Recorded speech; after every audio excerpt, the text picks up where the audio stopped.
But when a black man keep a black man off of the shelf, he automatically keeping down his own self. Like you're telling yourself that yourself is good.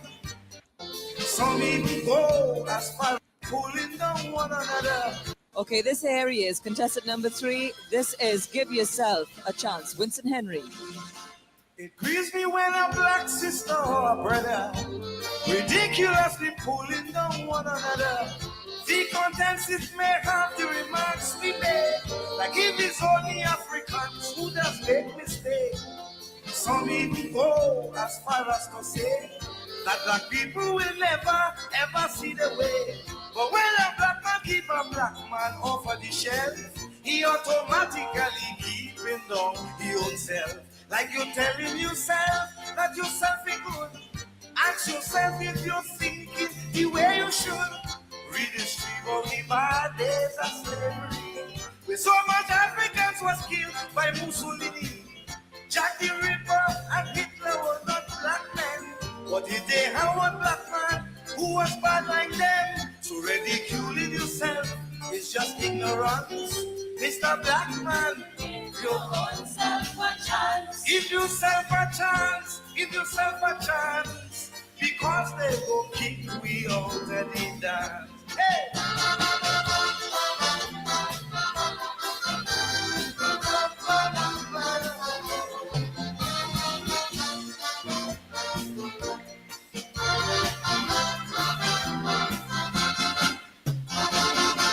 Love yourself first and take some examples from the other races that live with the people. They are united, they treat the women sacred. Any disrespect, they will be aggravated. So Afro treating, hear what you must do. Try your best to treat your people the same way too. Help a brother or sister if they're falling down. And don't laugh when you see them flat on the ground. Like you're telling yourself that yourself is good. Ask yourself if you're thinking the way you should. BNM supporters, yeah, it should they go. I wonder why they want Patrick Malin to go. But the other races is thinking this way. They wish Panay stay until resurrection day. So ridiculing yourself is just ignorance. Mr. Black Man, give your own self a chance. Give yourself a chance. Give yourself a chance. Because they will keep me on the leader. Hey!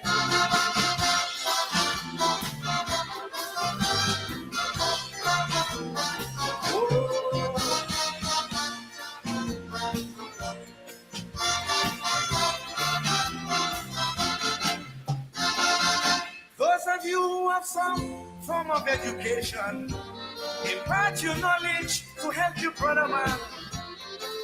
Don't assassinate his character, only to prove that you are superior. Not like the MP for Tobago East, who always describe his people like beasts. He always this man, he loved to attack, like he vexed with the father for making him black. Like you're telling yourself that yourself is loud. Ask yourself if you think it the way you should. Read history about Marcus Garvey, Macanda Daga, and Walter Rodney. And respect yourself in all that you do. Nobody in the world will do that for you. So ridiculing yourself is just ignorance. Mr. Black Man, give your own self a chance. Give yourself a chance. Give yourself a chance. Because we go end up last in dance.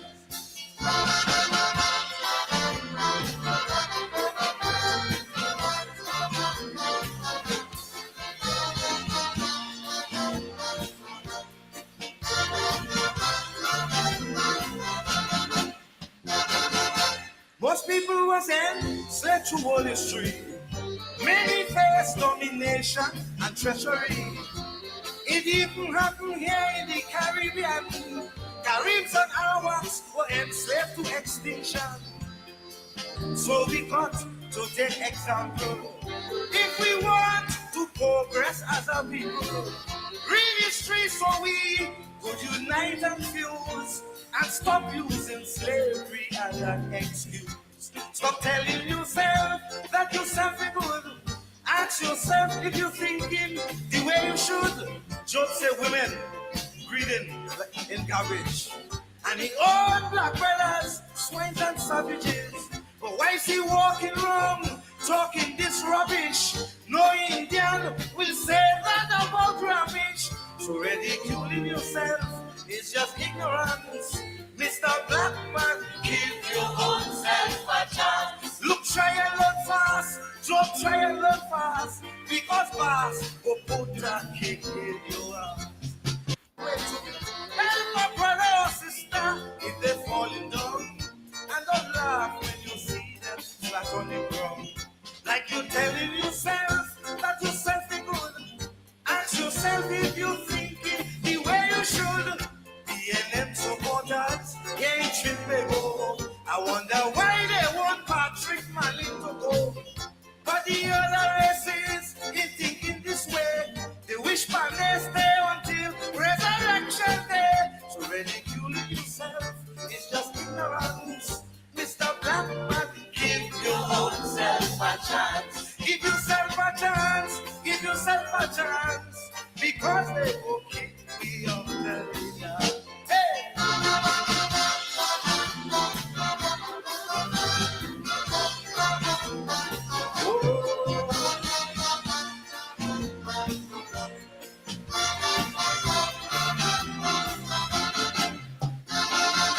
Those of you who have some form of education, impart your knowledge to help your brother man.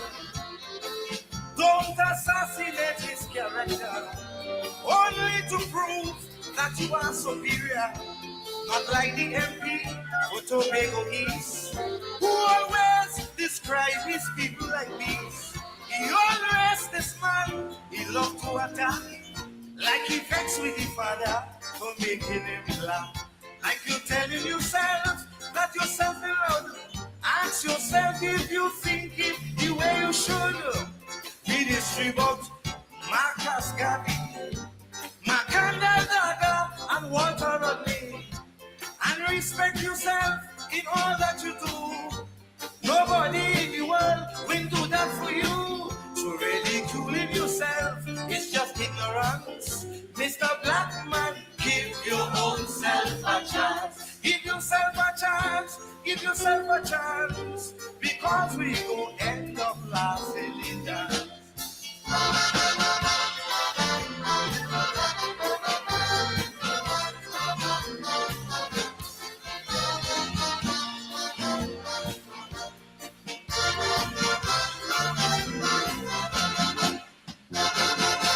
Most people was in sexual history.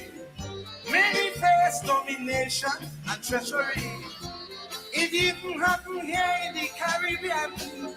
Caribs and Arawaks were enslaved to extinction. So we got to take example. If we want to progress as a people, read history so we could unite and fuse and stop using slavery as an excuse. Stop telling yourself that yourself is good. Ask yourself if you're thinking the way you should. Just say women greeting in garbage. And the old black brothers, swines and savages. But why is he walking wrong, talking this rubbish? No Indian will say that about rubbish. So ridiculing yourself is just ignorance. Mr. Blackman, give your own self a chance. Look, try and learn fast. Don't try and learn fast. Because fast will put a kick in your ass.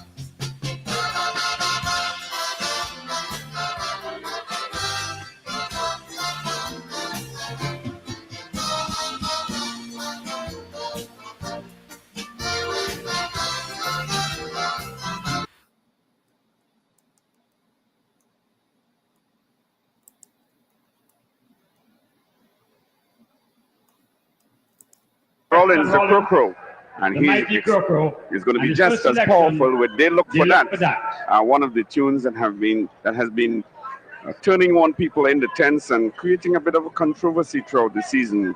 Weston Rollins not afraid to sing these type of topics and really turn people on or off, as the case may be, depending on which side of the fence you're on. Coco, Weston Rollins singing in position number 11. They look for that.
November 7th, I see black man cry.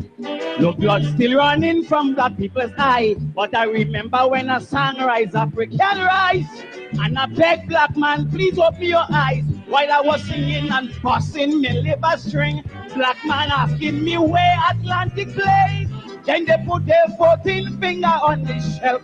So today, black man, you must blame yourself. But when I sing, they never listen where Coco say. Black man's mentality gone Spectrum and PSA. Big lyrics I sing in, they wouldn't listen to me. Black man telling black man, oh black man, come out to party. I remember when I sing Sham, we don't want it. They say black brothers say Coco, you singing shit. So they say through my fault while you strike your heart. Black man, all you look for that. I wonder why black man always want that kickstart. Black man, all you look for that.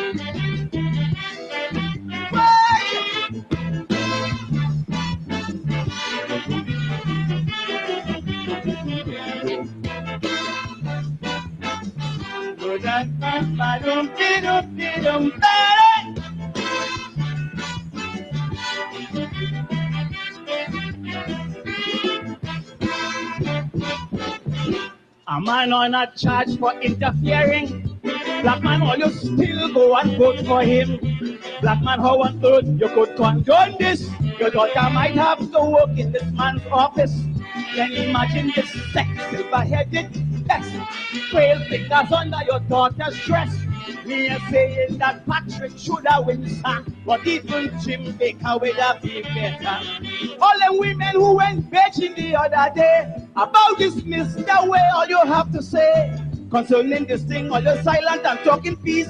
So the office girls must be at the mercy of this beast. He was charged, so whether it is false or true, I'm concerned because I have a daughter too. I'm talking from my heart, I'm telling you. Black man, all you look for that. Why on earth black man always want that kickstart? Black man, all you look for that.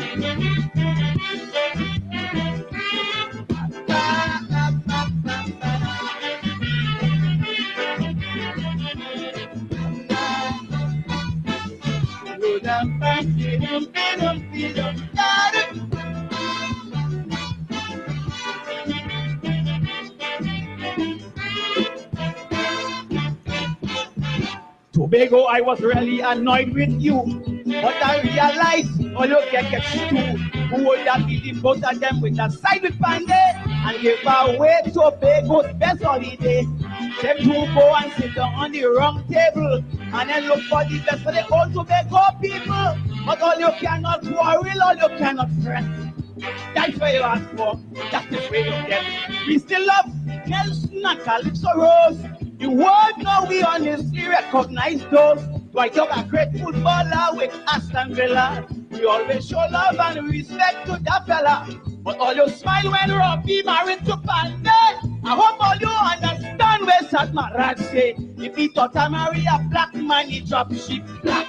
Tobago, all you look for that. Mighty Master, there's done and Ricky Jai start. Tobago, all you look for that.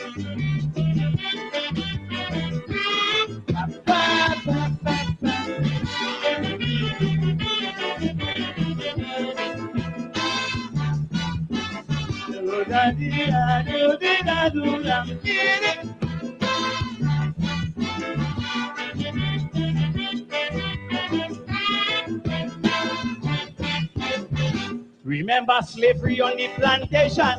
Master used to use a black man to be black man. So when I hear something, I got a pain. I say, oh God, black man go beat black man again. But black man give black man soup. But black man want harm. Black man intention is to pressure his own black man. He give them soup, they say he treat them like an outcast. So now black man takes more care. Atta Robinson on behalf of the African. With 2 seats first, you had the ball in your hand. I spoke to Leroy Clark and Capra Cambon. And up to now, them can't understand where went on. You went and was knighted up in Africa. But to your black brother, you prove a traitor. If Abu Bakr return and the shooting start, Atta, all you look for that. And if your daughter should cross the big man's path, Atta, all you look for that. Thank you.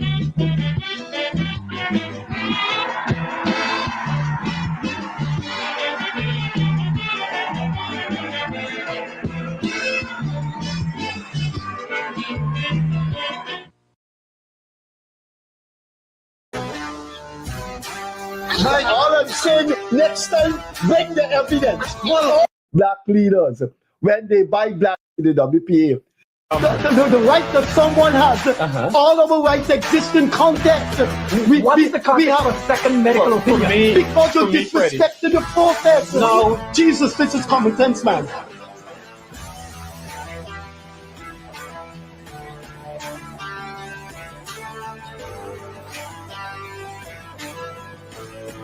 Any situation which you see in the field, you're just dealing with Afro-Guyanese issues. If one, you can't bring and pull the leaders of the African community together, you're failing.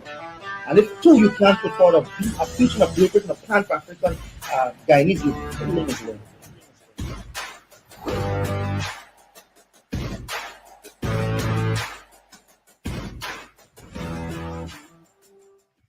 Hi there. Pleasant Monday evening to you. Just in case you missed last Monday edition, we have switched from Friday to Monday for the call-ins to accommodate the Seventh-day Adventist position of Leonard Craig.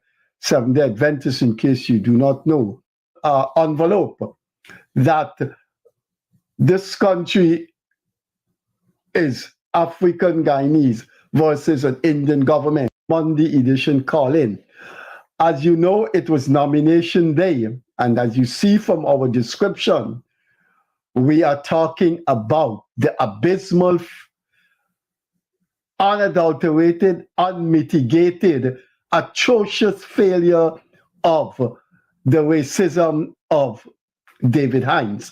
Now, for the past 5 years, since the PPP came into power in August, David Hines has been batting away poisonously, insanely about the government, and he has embedded that anti-government insanity in a racial envelope that this country is African Guyanese versus an Indian government. And every one of his sermons is to rally African Guyanese around African Guyanese, African leaders. He then takes a strange position, which of course is obnoxious, in which he said that as a policy, black people, right, black people should address each other, talk to each other. The narratives from black people must be about black people. Extraneous ethnic communities have no right to talk about African Guyanese, whether as a race, an African organization, or individually. When an African woman from this party, the WPA, said some damnifying racial, culturally insensitive things about the East Indian race, and PNC parliamentarian Geeta Chandan objected, he called her a slave catcher. When we raised that insult on this program, he defended it by saying, do not push your mouth in black people business.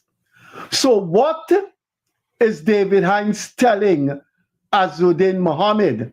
Because on nomination day, when we show you the videos, you will see Azzuddin Mohammed is asking African Guyanese to vote for him. And quite a number of African Guyanese had participated in the nomination march of Azzuddin Party to hand in his list at the Umanayana. Now, video evidence has taken the rule of law to a very impeccable level, and I stretch the word impeccable. No genius defense lawyer can get you off, no matter what, if the evidence is there that you committed the offense and it's in video form, that the light said red, and here was your car, PQQQ or what have you, driving through the red light. You cannot escape the hand of the law if you are with a piece of wood hitting and breaking the windscreen of a parked car. The video evidence is there. No genius of a lawyer can get you off. What the lawyer can do is persuade the judge or the magistrate not to be draconian in the sentencing. That is what is called the impeccability of video evidence. Go to any one of David Hines' social media outlet. I think he does it maybe every night, 4 times a night. And you will see the constant appeal. The African Guyanese to stick with their leadership. And any African Guyanese, including co-host Leonard Craig, who move away and is associated with another ethnic group, he has a whole set of insults for them. Look at the people surrounding Azzuddin Mohammed. Against 5 years of David Hines telling black people they must only follow black leaders. When they buy black pudding, it must only be from a black vendor. Operator, please show the 2 clips.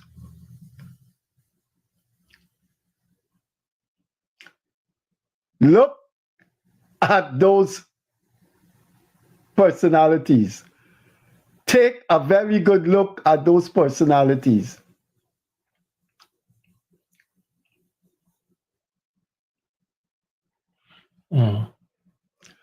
Right, that's the party headed by an Indian man with a Muslim name. Those people you saw there were 97% African Guyanese. What happened to David Hines' sermons the past 5 years? I will tell you what happened to David Hines' sermon. Those people that were there, those are mentally sane people that think logically. They made a choice that they want to go with Azzuddin Party. People are decent human beings. You have a small percent of people who rob and kill people and extremist racists. But people are rational beings who rationalize their own interests. Those African Guyanese that we just show you are not stupid, misplaced people. They are people who in their own mind rationalize their politics as it relates to them, look at the Guyana and say, I want to go with this party. I don't care if it's a Chinese man, an Indian man, a Palestinian man. That analysis I did of my interests leads me to that organization. So African Guyanese going to the nomination march of Azuddin Mohammed has nothing to do with them being black people, and they must march in a party that is led by black people. Humans do not think like that, except Wickford Burke, David Hines, Takuma Ogunse, and unfortunately, Abui Norton has bought in to that degenerate mis-philosophy. And as a leader. So that's why anybody now could come and say, oh, we're going to give you this and we're going to give a narrative of we're going to do this for you, we're going to do that for you. By selling this wild dream. They're selling this wild dream. However, what I want to point out clearly, and this is what the Win Party has demonstrated very clearly, it is demonstrated that the youth, especially the black youth, are in this sad state of delusion, thinking that they could have prosperity overnight. The reason why they have this delusional thinking is because their leaders have failed them. Their leaders not only have failed them, but they don't have anyone to look up to as a leader. So that's why anybody now could come and say, oh, we're going to give you this and we're going to give you that, promising them a pie in the sky, and they're going to jump onto that bandwagon, which is a very, very sad reality. And the next Fanali government, they need to understand that they have to reach out to the black youth. They have to have a more positive impact when it comes to the black youth, in empowering the black youth, and inspiring the black youth.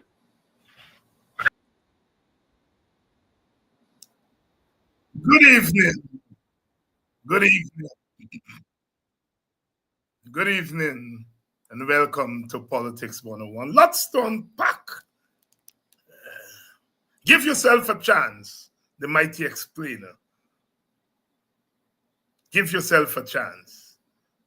And Krokro, hard-hitting, black man, all you look for that. And then we had that man, Freddie Kissoon, who on the same show last night, the callers pointed out that when it looked as though Indians were going to Mohammed, he said, anybody who votes for Mohammed, crazy, mad. And when it looked like Africans going for Mohammed, he said Africans are sane and sensible people. And then, well, even before that, he opened this program with me. He said, I'm a racist. He will have to explain that at another forum. He made a give him message. Here he said, no court. I ain't tell you I carry into court. But he will have to explain. He said, I'm a racist, and then went on to say that I'm rallying black people. So rallying black people make you a racist. He will have to tell the court that I'm telling black people to stick with themselves. You will have to tell the court that is racist. All right? Agati on 4. Agivini up to 5. If he stop at 4, I won't carry to court. If the 5th time he say I'm a racist, I'm carrying him to court. All right? But put that aside. I will deal with that in thing. It's ignorance. I'm going to carry him to court. And then, of course, we had the caller there, obviously, sounds like an Indian Guyanese, who says that, you know, black people are in a bad state. Anybody can go and throw something to them and promise them something, and they think, and you know. Good evening. Welcome to Politics 101. You know, for the last 5 years, as Freddie and them say, I've been trying to rally black people. I saw this coming. A lot of people call me and said, Dr. Hines, what is this? These young people on Win and Mohammed and so on. I am not surprised. I saw that black people are in bad shape. And that is why I decided that I was going to spend this period of my activism addressing that. I started this program and used this forum to address that. Because what people are now seeing, as the man said, you know, anybody can sell pipe dream to black people. It's not new. It's not new. It's not new. And I saw that coming. And I decided that I am going to dedicate the activism. It got people like Freddie Kissoon angry.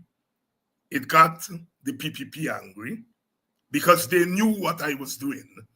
They knew what they planned to do. They made the black community a study because they impoverished black people for 30-odd years. And they knew that once you impoverish people, that you can go and dangle things to them, and some of them are going to bite.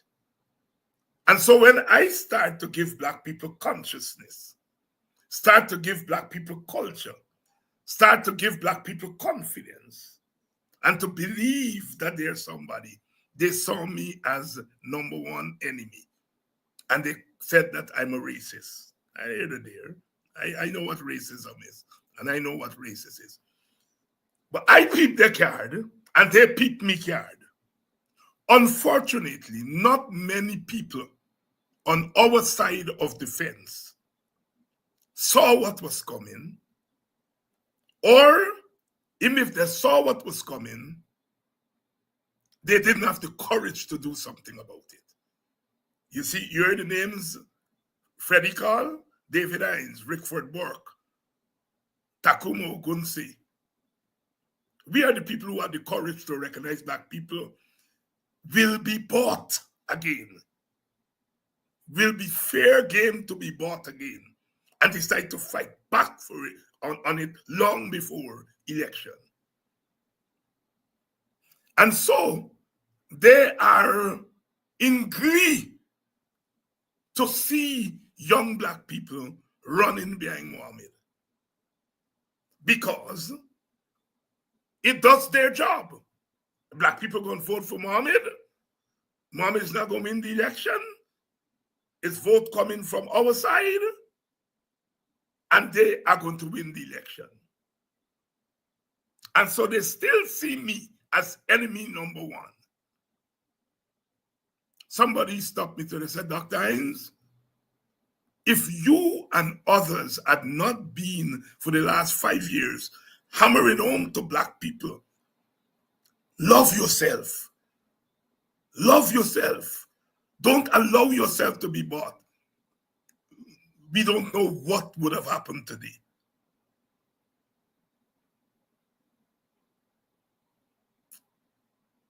We saw it coming.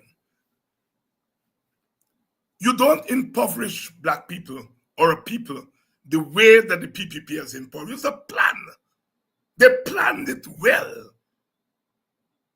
You impoverish them, and then you go and dangle anything to them, and they're running. Young people from Buxton, a couple of them, I understand, were going with their blue jersey.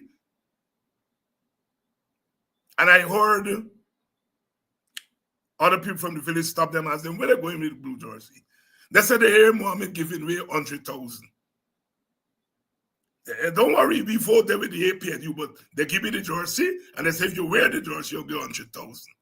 And they put on the jersey and go for 100,000. You understand? what that caller on that program is saying is largely true, which is black people are in bad shape economically. And when they're in bad shape economically, then they become vulnerable. And it is that vulnerability that was on display there. Now, the PPP thought that they were going to do what Mohammed has done. But apparently some of the young black people determined, they know they don't want the PPP to go back. So insofar as they're looking for money, they're looking for the PPP money, they're looking for Mohammed money. Now, understandably, some of our people are panicking because optics matter. So if you see a couple of thousand black kids decked out, Mohammed, you panic. Right? That is understandable. You know, it takes 5,000 to 6,000 votes for a seat. We don't know how many of those kids will actually vote for Mohammed. We don't know. All right? But you can come to the conclusion that some of them would. Right? But you see the point. The point is that you can't wait until election to then go and give people the consciousness. The consciousness has to come long before the election. And that is what I have been doing. And the PPP and the Indo-centric people, they all knew what I was doing. And that what I was doing was upsetting the apple cart. And they decide to call me a racist. And on our side, we then, much of our leadership gets scared because the black leadership, black political leadership, the black political establishment, the black middle class, they allow themselves to be beaten down on the race question. And the PPP, anyone who say race, they beat them down. I remember when I first started this program, Sister Manso was on this program, and she made a very true observation. She says what the PPP does is that it carries a certain propaganda to its supporters in order to keep them loyal to the PPP. And they swing it around and said that she said that Indian people don't think. And they went after her with a vengeance. That's the last time a man to say anything on race. Done. They finished with her. They couldn't stop me. And that's the difference. They couldn't stop Ogunse. They couldn't stop Rickford Bork. That's the difference. So they silenced the black leadership. And today,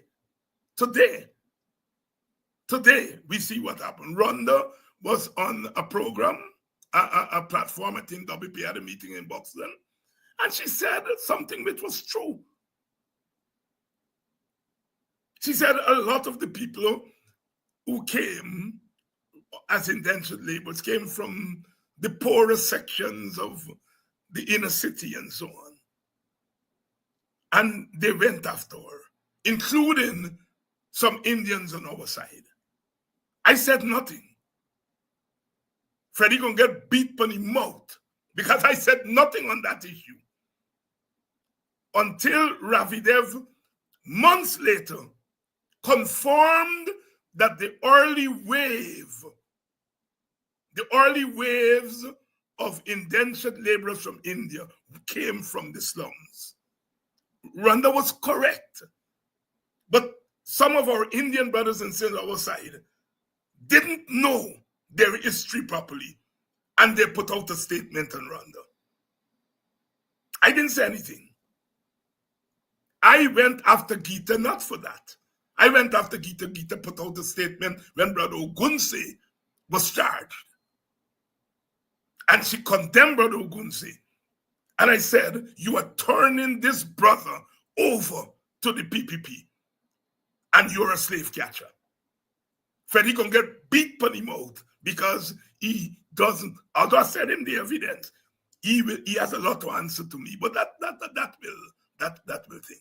The point I'm making here tonight is that I had planned, it's election time, I do my preparatory work for 5 years, I try to give the consciousness, try to rally our people, and to recognize we live in a society in which votes are determined by race. And if one side is sticking together for your own survival, the other side has to stick together. I cut my teeth on a politics in the WPA, which said we must come together. And WPA tried to bring us together. When 1992 came, people went back and voted for their own camps. And so in a situation of racial competition, you cannot be giving away your assets while other people holding on to their assets. It's madness, right? And so we have been trying for the last 5 years to give our people conscience. I think we have come a long way. I think we have done a good job. I think we have done a good job. The young people that are on the Mohammed bandwagon, obviously, we did not get to them. Obviously, we didn't get to them. I think we got to a lot of young people. A lot of young people stop me, wherever I go, and are thanking me for what I have tried to do for the last 5 years. Obviously, the young people.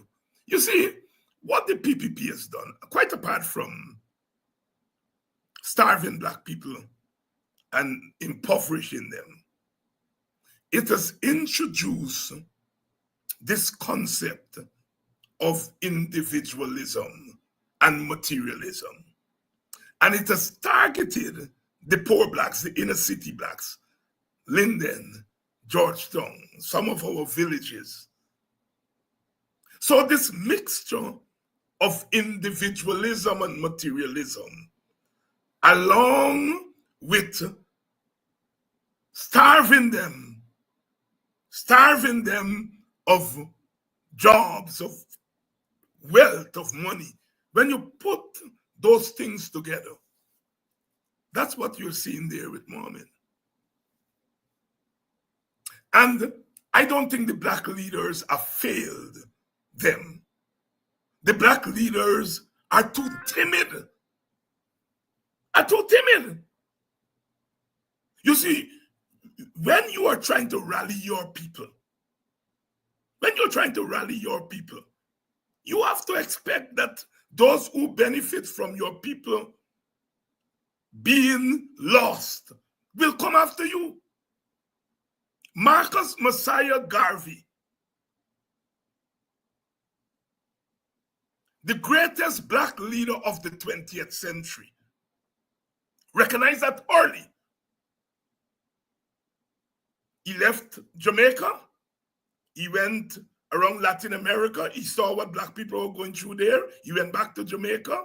He wasn't getting things. He came to America to meet Booker T. Washington.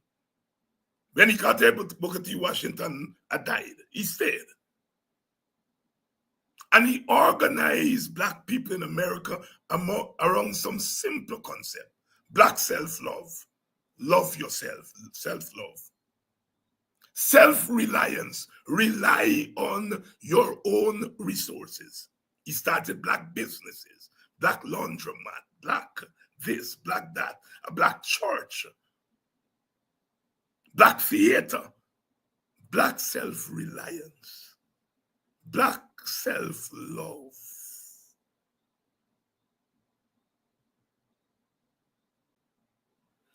He said race first. He said there are many things about Black people in America, but the most important thing is their race. They're judged by their race.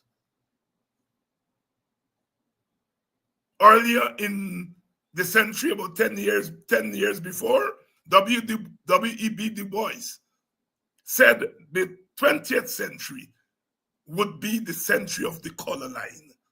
Garvey came and he said the same thing. And he said black people must organize as black people. They must start black businesses. They must rely on themselves. He started the Black Star Line, where he bought ships. They would take goods to Africa, sell them in Africa, bring goods from Africa to America, take goods from America, come to the Caribbean, sell, and take the Black Star Line. Big business. He started laundromats. He started all kinds of things. Black self-love, black self-reliance.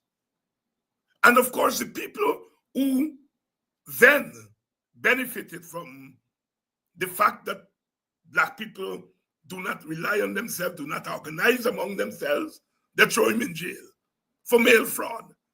They said he was soliciting money over the mail, trump up charge, and they jail him and then deport him to Jamaica. Only last year, he was finally pardoned by Joe Biden. What I have been preaching, according to Freddie, he's so ignorant of black history, is not anything new. Garvey, long before me, has been preaching that. I have not been preaching anything new. And any black leader anywhere in the world who is worth his salt or salt ought to preach those sermons. But our leadership are so timid. They allow the PPP and the Indian century to frighten them. And so they don't talk to the people about their identity. And how important identity is. Do I think those young people who were there with Muhammad don't understand the identity? They do. But they don't think it's important because they don't hear it hammered in their heads every day. And so now it's election time. Now is the time when our people need that consciousness to inform their vote. We think that some of them have decided to deliberately put that consciousness behind them, or some of them don't have it at all. You see, we cannot be one-dimensional as a people. No other race, no other ethnicity in the world is one-dimensional. Of course, there are poor black people, so we have to talk about class. Of course, there are black women who suffer as women, so we have to talk about gender. But there are black women, black children, black men who suffer because they are black.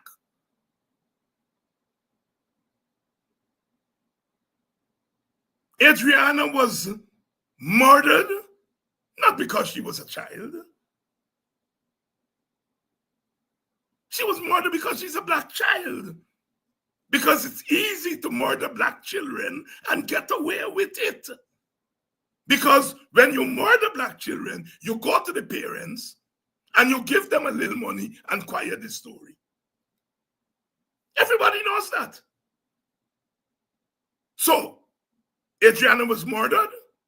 The PPP covered it up. But even if the PPP didn't cover it up, they would have gone to those parents, give them a little money, and cover the story up. Everybody believes they can go into the black community and take advantage of their vulnerability. You can kill the police or the rogue police, because I want to be very careful. I'm not talking about the vast majority of policemen and women. The rogues would kill a black person and know that they're going to get off.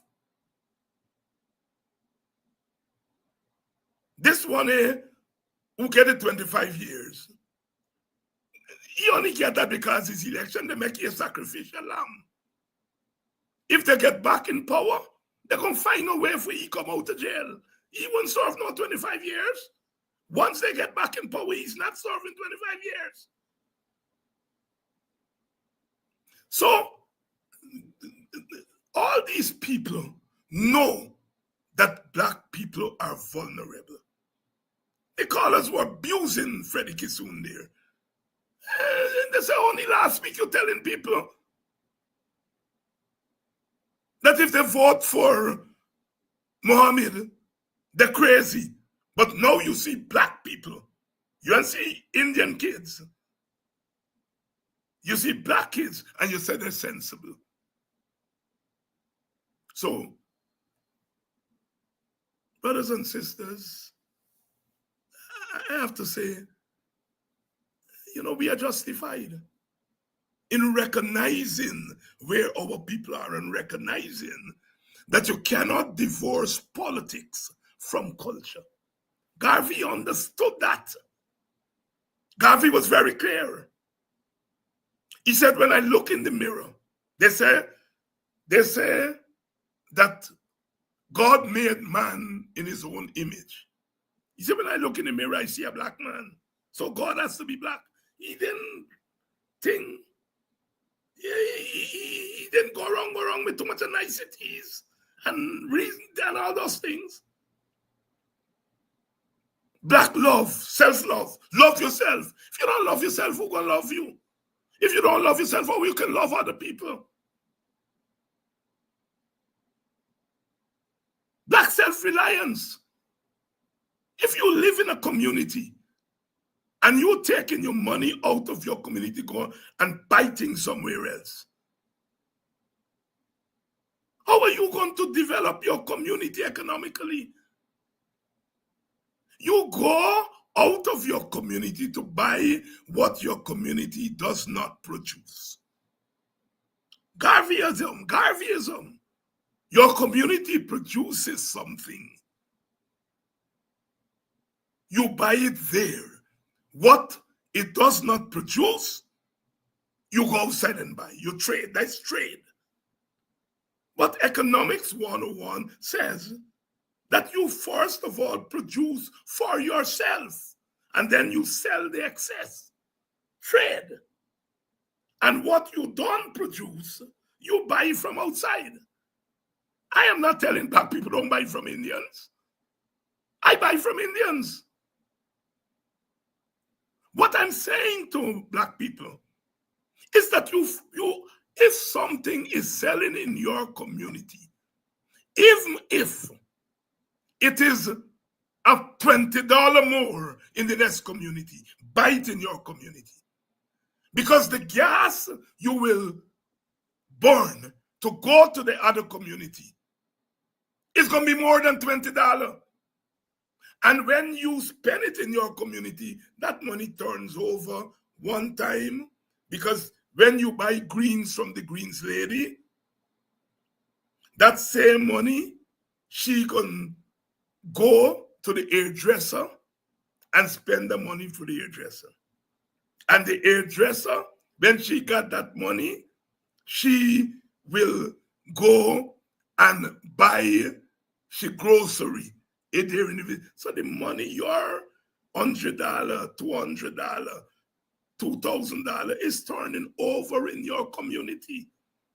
So when is the child has to go and play basketball in America and the mother going wrong for us to donation? She doesn't have to go outside the community because money is circulating in that community. I asked the other day, I said it here on this program, I wanted a battery for my rim car remote. I said, anybody selling it? No, that time. You gotta go somewhere else. So I had to go and buy it somewhere else. Them thing today, they little by the Steve, your rear view mirror and your side mirror, they say you got right thing on it. I said, can anybody just do that in the village? No. Where you gotta go? You gotta go at such and such a place. which means that the money I am spending on those two simple things is circulating in another community and not in my community. Self-reliance. And every community, whether it's Amerindian, Indian, Chinese, Portuguese, African, you start first by circulating your money in your own community. If your neighbor selling garlic, why, it's convenient. Your neighbor just there, you buy the garlic there. But yet, when I sought to instill that, they said, David, I don't want black people buy black pudding from Indian people. And my point was not buying black pudding from Indian people. If you live in BV, and BV is an African community, every little corner you go, that black pudding and sauce. Buy it there in your community. There are Indian people in this community that I live in Buxton. They're Buxtonians. I buy from them. Because my thing is not the ethnicity. It is where you live. And if there are Indians who live here, I am not leaving Buxton to buy from an Indian in Buxton, leaving and going to buy from an Indian in Enmore. I am a crazy man. Yet, they lash me and call me racist. And our leaders ran for cover. Every time they think, can you condemn Dr. Hines? And that has played in to the spectacle that we saw there. The other thing is this. When young kids look up and they see we leaders fighting, we condemning we leader, in a this, in a electable, in a this, in a that. And then they're fighting. I want 45, I want 55. And the other side, they're fighting. I'm sure they get a disagreement. But it's not in public. They're fighting 55, 45. They're not saying Ali is not electable. I am not saying that they don't have problems. I'm sure they do. But when our fragile kids, these are young kids who don't have too much consciousness, when they look up and they see that, some of them tell me, they said that times the APN is too much corruption. Corruption. They meaning the thief in corruption. The corruption where our leaders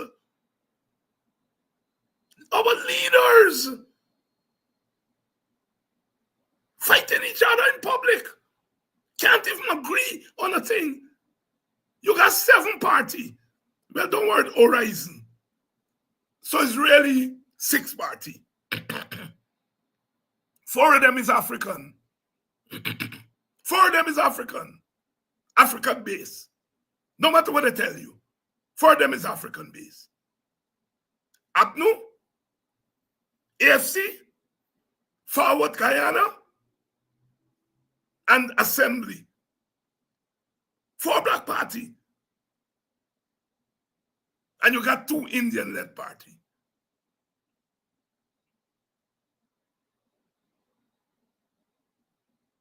When your young people were fragile, when they see that, they think you're upon stupidness. And I think I said it here on one of my program.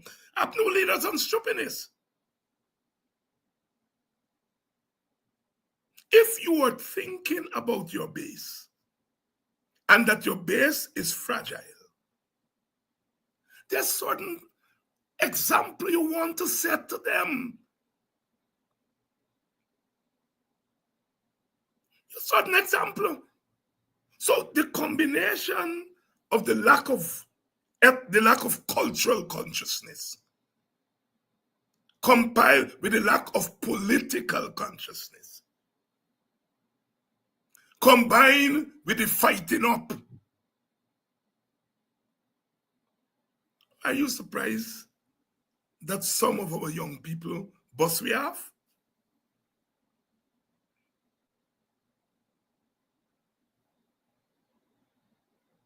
You see, Amanza said something yesterday. She said she's not for the optics. She's presidential candidate. Apostle is prime ministerial candidate. What she mean is that she get an all-black slate. All right? All right? It's a significant point she's making.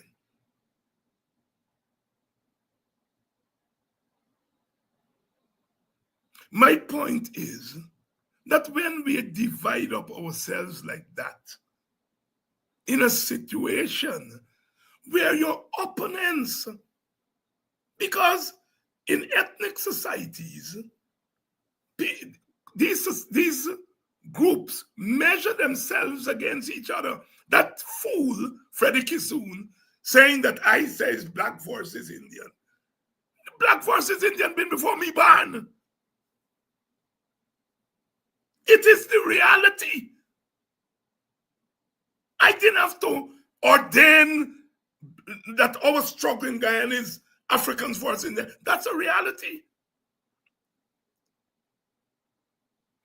But they want that the Indian community must stick to the PPP, but the African community must be open for everybody to come and pick off a piece. And in a winner-take-all system, African people will not see their own in leadership. Reality straight. No, I don't know much about Muhammad. I understand the Muhammad appeal to black youth, especially inner city youth, money, because that's what the PPP has done over time, to make these young people believe a little bit of money. I drove down somewhere, wave out to them, doctor, and buy a case of beer. I say, it's a case of beer. You all want, ask me for something more than that, no man. Ask me for $1 million per household. Ask me for that. Ask me for buy a case of beer. No, I'm not condemning our young people. I'm saying that the PPP over time has socialized our young people to believe in a small freck. Those young ladies that say they vote in AP and you'll be able to put on the jersey because there is $100,000 get. They've reduced us to $100,000 people. You can't go in the Indian community and get them licked down themselves for $100. Muhammad can't go to Indians and tell them, I'm going to give you $100,000 for come put on a jersey. They're going to tell you, you better put $1 million. You better build a house. Right? Our young people, over time, the PPP has made them into small-time hustlers. First of all, you starve them. You starve them. And if you starve them, then what happens? They're going to look. They're going to look for whatever they can get. And so I am not into the business of condemning those young people. I'm not condemning them. I think that they are being mistaken, but I understand over time. The PPP has over time socialized them to think that all they're worth is a little motorbike, perhaps a car. Now they're giving them a little contract to weed, road, and so on.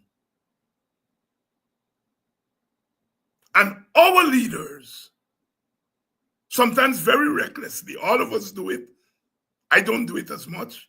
We said to them, take the money. I don't like that line at all. Tell them, I agree to tell them, look, what the PPP is doing is what governments are supposed to do. The nomenclature of take the money, they read that to mean go up on the hustle. Whereas our leaders in telling them take the money and telling them go up on the hustle.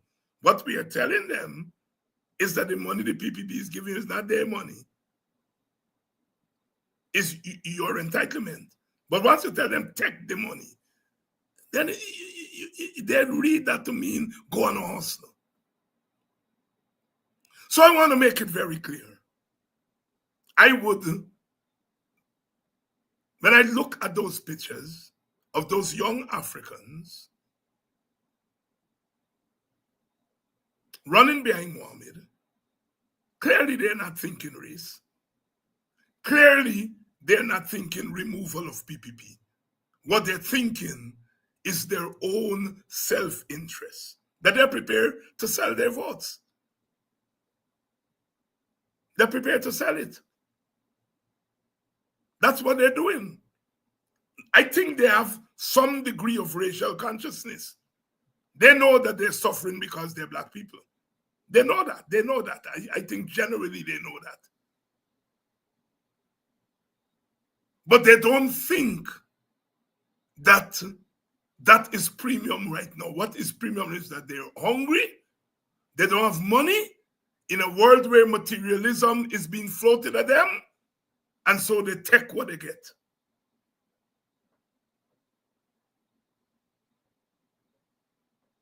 So I am not panicking tonight.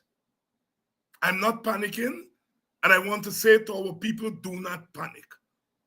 We go through these times every now and again. We do. And we have to recognize when we don't do a certain kind of work. Black leaders have to toughen up. They have to toughen up. Do not allow the PPP to define you. You define yourselves. You talk to your people. Talk to them as poor people, as I do. Talk to them as black people, as I do. Talk to them as women, as I do. You're going to be beaten for talking to them as black people. But you have to be brave enough to take the licks.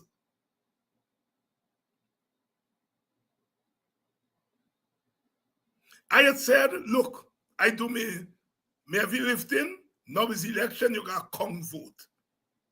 Because that's what election is. You have to come to vote. Election is not, you do the consciousness work before, and the consciousness work give you the vote. And you now got to come to vote. But after what we saw there yesterday, which went against the grain, many people, as they do on the program last night, because they think it's a defeat for me, because black people are going behind an Indian leader. They think it's a defeat for me. It's not a defeat for me. If you got 10 picnic and you give 9 of them the consciousness and 1 and get the consciousness, that's not a defeat. That's not a defeat. I think we have given more consciousness to our people, that we have benefited from that consciousness. And now, in this election season, we must reap the benefits from that consciousness.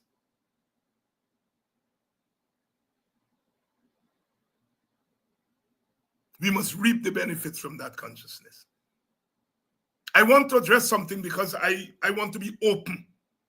I want to be very open with my politics. A lot of people have drawn to my attention that at the launch, I spoke very early that I wasn't treated, in their view, that I wasn't treated as a senior speaker. That's people's view, right? I want to say to those people that I was given a particular role on that platform and I accepted that role. But I also understand people's perception, right? Many people feel that because of my position in defense of Black people, they want to not get me in the central part of the platform. I want to say that that is not true. I understand the perception, but it's not true. I was given a role on that platform and I accept the role, right? There's a top team, the top team. You have an African in Mr. Norton. You have an Amerindian and a woman in Sister Joretta. You have an Indian in Brother Ganesh. All right? If I were part of the top team, you're going to be 2 African. And them things don't bother me. I do not come from that culture. I know my role. But I don't want those people who have, and quite a lot of people have drawn that to my attention. I don't want you all to believe that I'm slighting you all. And so I promise to address it publicly. All right?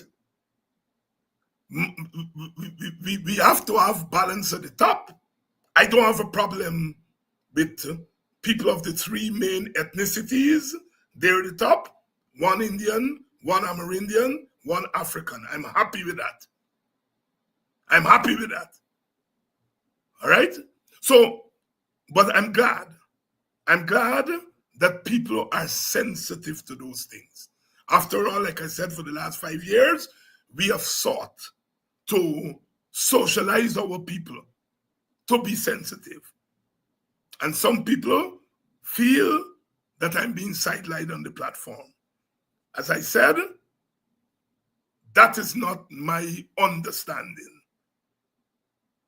I had a particular role to play on the platform, and I played that role. I understand people don't see that way because you're on the outside. But I want to make it very clear that from the inside, there is no sidelining of me from the platform.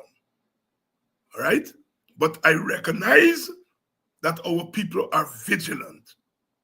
Yesterday, at the launch, I wasn't part of the team that went in because I got there late. All right? So I just want to allay those fears that I'm being deliberately sidelined. All right? As of now, I can speak as of now. I am not being deliberately sidelined. At least that has not been apparent to me. But I understand the vision. I am very happy to play a supporting role.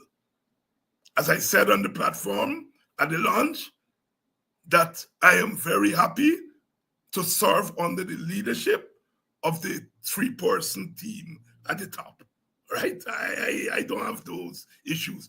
My objective is the removal of the PPP. And even if they may be sidelining me and I may be blind and not seeing it, that don't move me too much, all right? My objective is to remove the PPP from office and be of service to our people. Many people yesterday, as I walked through the crowds at the launch, at the nomination itself, and at Congress Place, asked me to please keep my promise not to forget them. These are our people who are out there in the hot sun.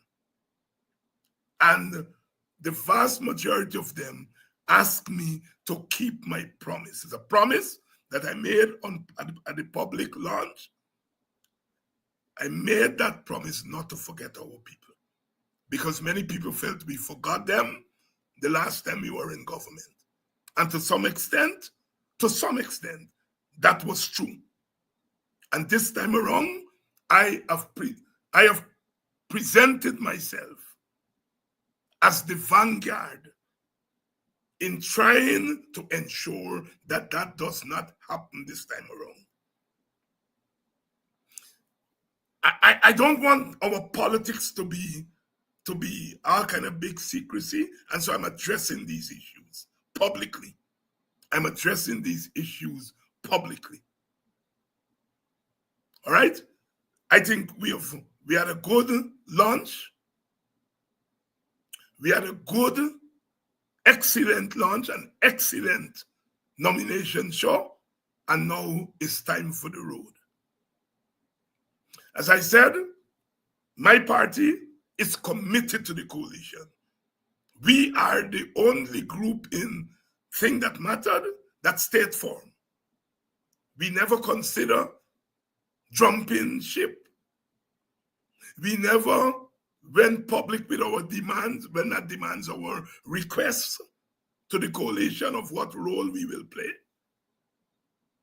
We defended Aubrey Norton when everybody was cutting his throat, because our objective is to hold our people together to achieve our objective. The objective is bigger than the party and bigger than the individual. All right? And that remains our position. That remains our position. If the top leadership want to cut the WPA, it's on them. It's on them, not on us. Right? I want to make that position extremely clear. As I said, the WPA, we wrote a manifesto. That manifesto is being considered by a joint group of WPA Manifesto Policy Committee and the APNU. They're pulling the two together. WPA is going to help the campaign by being on the APNU platform and supplementing that APNU platform with some WPA meetings of our own. This platform, Cons TV, is going to be made available to APNU candidates to come on. We have contributed and are contributing to the campaign. And that is why we ask you to please contribute to our campaign fund. We don't have any big donors. We don't have anybody giving us $1 million, $5 million, $50 million. We're asking for small donations, and we have gotten some already. We have gotten, I don't have the list there of people to thank.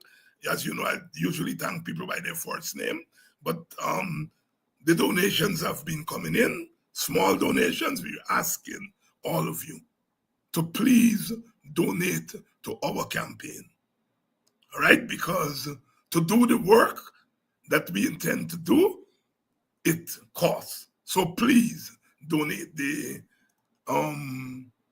information is at the bottom there of the screen. So please donate. Please donate to our campaign. Don't panic. Don't panic. Don't panic. Our young people have a right to exercise their franchise if they so choose. It is unfortunate that our young people can be lured so easily by money. It's unfortunate. It's unfortunate. But that calls for work to be done. That calls for work to be done, right? And that work can be done in a campaign. Yes, again, let me repeat. I was not part of the team that went into the Humanayana yesterday because I arrived after they went in. The leader spoke to me afterwards and said he was looking for me. But when they were going in, I was not there. So I noticed, like some people may not have heard me, right? I appreciate the vigilance of our people. I appreciate your vigilance and that you are noticing these things, right? That I spoke very early at the thing and I wasn't up at the top with the big speakers. I'm glad that people are vigilant and they're noticing those things. But that was the role that was assigned to me, and I accepted that assignment, right? So I don't see any sidelining of me. I want to make that very clear, but I appreciate our supporters recognizing the optics of it and drawing it to my attention, all right? And so I just want to clarify that. Our next big rally is going to be in Melanie on Sunday. We are preparing for it here on the East Coast. And a lot of advertising is going on. And so I'm urging people to come out to the rally. Those of you from the East Coast, you are expected to fill that rally. Of course, these days, people come from other parts of the country. But it is the people of the East Coast who will have to fill that rally, the numbers at that rally. I am happy with the way things have gone thus far. Any campaign will have little chinks, and we correct as we go along. But I'm very happy. Many people feel that Aubrey Norton was dead, APNU was dead, and we could not bring people on the road. Clearly, that is not so. Clearly, it's not so. Our people, especially our women and our young people, women and young people, the men are always there. The women and the young people have come out for us. All right? Now it's about bringing out the vote. We have to count the votes. As I said, a vote for Mohammed is a vote for the PPP. That's my clear position.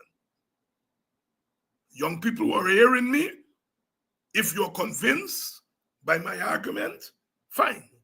If you're not convinced by my argument, then we'll have to end up like as Crow said, black man, all you look for that. Right? Black man always want to kickstart. All right? A vote for Mohammed is a vote for the PPP. You do not know what Mohammed will do with your vote. You know what APNU is going to do with your vote. You know what the PPP is going to do with your vote. The PPP is going to take your vote, get the power, and then kick you out of the dance, as explainer said. You know that APNU is going to take your vote and champion your cause. Look out for you. You don't know what Mohammed will do with your vote. He said if the PPP do good, he may coalesce with them or support the good things they do. Well, he will decide what is good with your vote.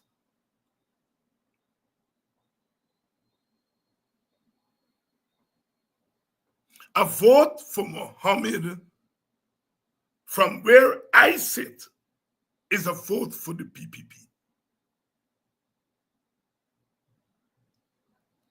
Those of you who are talking to the young people, hammer that in their heads. If young people are hearing this program, think seriously of what I am saying. And don't be sorry the next day. Do not be sorry. Don't say Dr. Hines didn't tell you. Your vote is the most precious thing other than your family. Your picnic, your mama, your daddy, etc. After them is your vote. Because the vote determines who governs. And who governs determines who gets what, when, where, and how. The vote is individual, but the vote is also collective. Because your individual vote could have consequences for the collective. So your vote is individual, but also collective.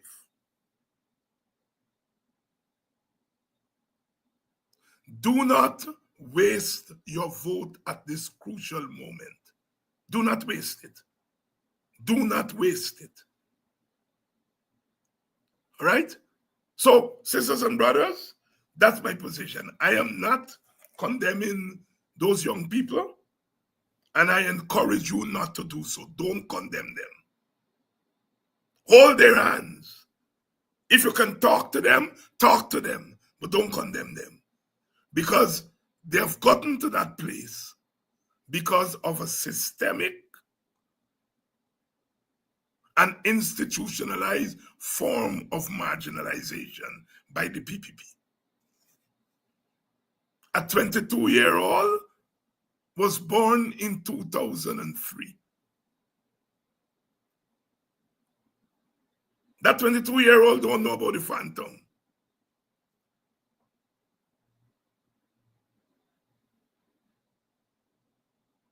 That 22-year-old don't know about the phantom. That 22-year-old may have a sense of their suffering in ethnic terms. May, but most likely do not. Because none of the political parties has spent the time to do that kind of consciousness work with them. I have tried. The WPA has tried. We have gotten all kind of criticism that we're a one people party and all those nonsense, you know? But those young people have not been helped in preparation for this. You see, 5 years ago, if somebody had said Mohammed would have emerged, we would have told them the lie. But you don't wait until the thing happens. You work and prepare your people so that when the thing happens, they have the necessary consciousness to push back against it. I would not be so outrageous to say to black people, you can't support an Indian leader. After Walter Rodney died, Brother UC was for a brief moment the WPA standard bearer. In 1985, he was our presidential candidate. After then, our primary leader was Rupert Rupnarine, Indian. I vote fee. So this foolishness that I am telling people don't vote for an Indian is craziness. Craziness. Rupert Rupnarine was my leader until he got ill. I vote fee. I accept he as my leader. I follow he as my leader. I can't be following an Indian leader and tell people they can't follow an Indian leader. I just want to make it very clear, the simplistic nonsense. But the opposition got to do, the PPP and them got to do their work. I understand that. What I am saying is not about the leader. I'm saying at the end of the day, the election would either be won by the PPP or APNU.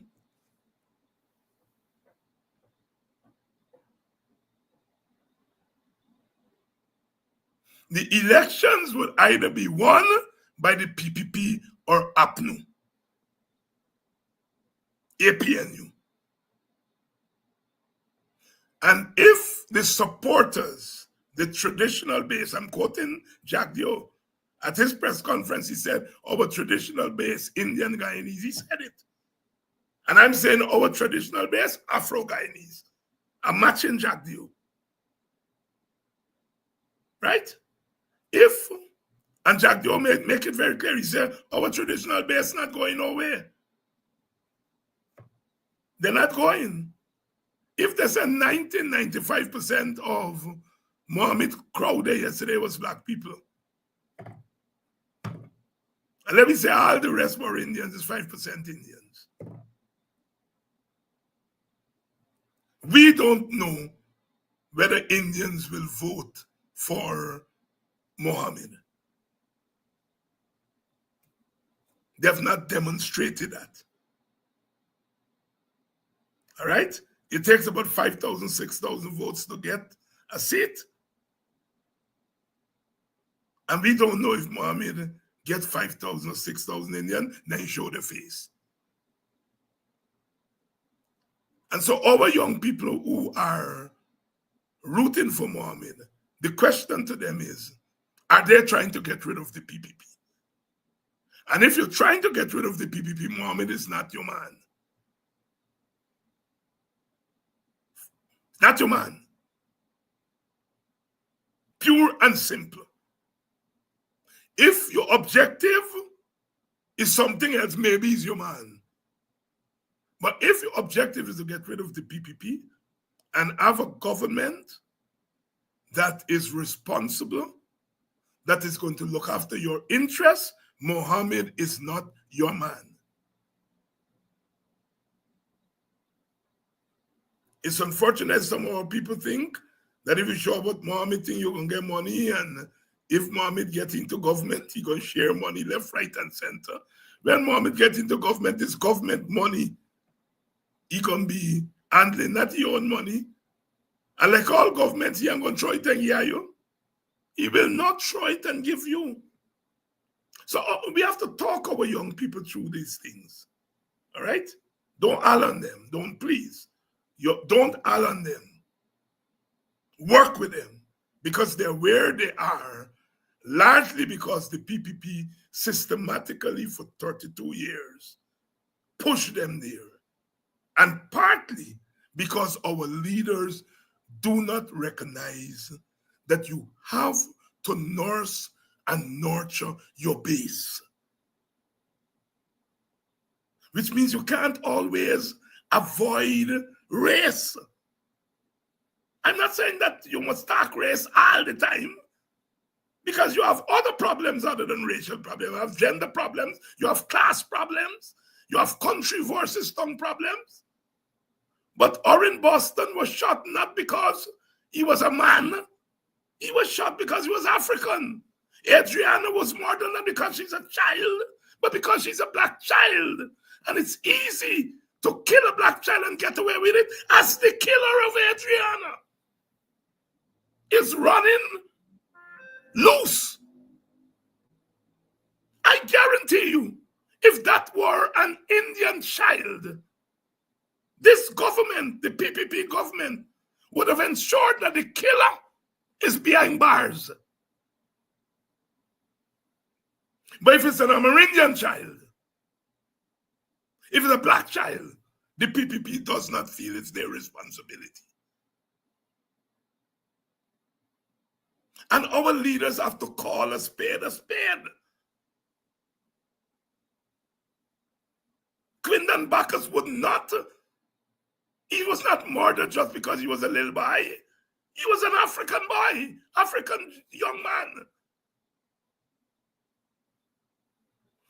I am glad that Indian women, when their sons are on the road, they don't have to worry that somebody will call them or knock on the door and say the police kill your boy.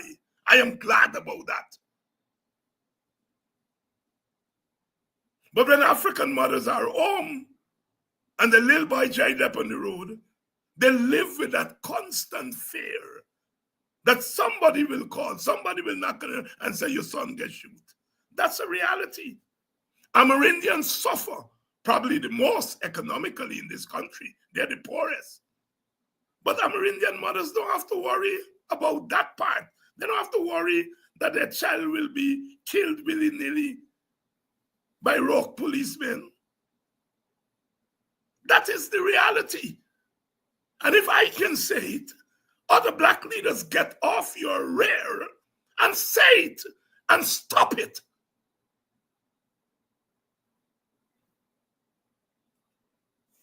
Don't be worried. Or they call you racist anyway. Anyway.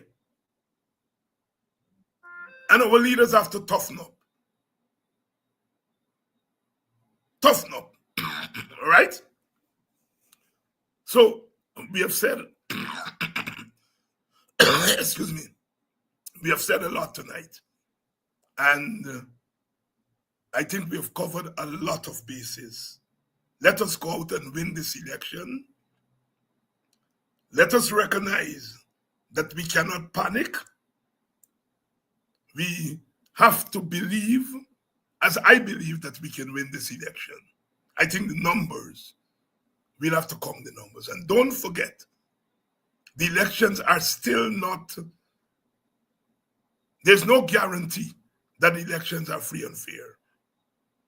So we are fighting for votes, and we are fighting against GCOM, which is prepared not to guarantee free and fair elections. So we need everybody. We all have to make the sacrifice. We all have to make the sacrifice. This thing that we can't fare, we 30-day worker, 20-day worker, 10-day worker, all this nonsense. Some of us, I understand, are fearful, but some of us have to come out and stop being fearful. Fear in this situation is a sin.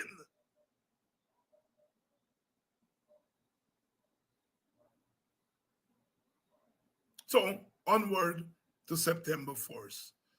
I am not sure whether tomorrow night, we're going to have a program. I have a meeting late in the afternoon. In fact, I have 2 meetings. So if you all don't see me tomorrow night, it's because of those meetings. But I'll try my best to make it. So stand firm. Talk to them, little children. Don't all upon them. Don't all upon them. Talk to them. We may be able to pull back a few of them. I hope we can pull back more than a few. Let's talk to them. Let's be civil to them. Let's not holler at them. They are victims. They are victims.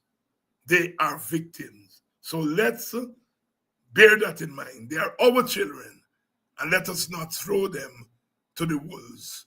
They're already in trouble. Let us not pile on them, but let's talk to them and to try to see if we can pull them back. What's the word? A vote for Mohammed is a vote for the PPP. We know what the PPP will do with your vote. They will take it and continue to beat you.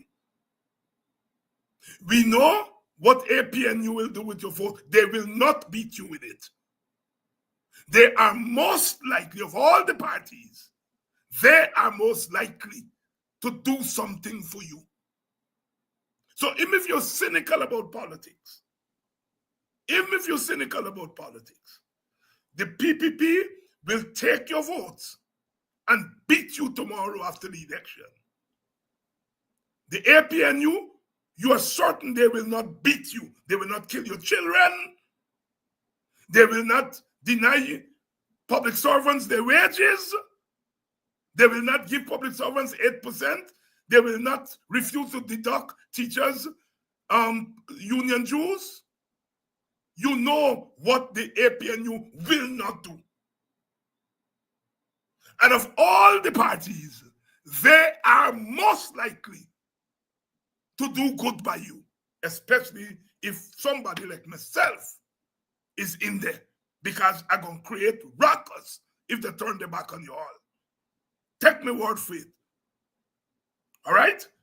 So a vote for Mohammed, you have to start off by believing it's a vote for the PPP. Because if Mohammed become a factor, bet your bottom dollar the PPP will work out a deal with Mohammed. And the best deal Mohammed can get is to let them sanctions and them charge go away. Hey, the best deal Mohammed can work out is not some stupid thing, is to make the sanctions go away and the charges go away. So your votes will be used to get Mohammed, what Jack Dio said, Mohammed is afraid about going to jail or something like that, or get his ass out of jail. Your votes could well be used to achieve what Jack Dio said. So that's my take on the Mohammed story, right? If young people still, in spite of that, want to go and vote for him, we have to live with that. We have to live, but we don't have to start off by living with it. But if that is what happened, we have to live with it. They are our children. They are our children. Again, but we must not do like what Crow said. Black man, all you look for that the morning after. Let's do it now.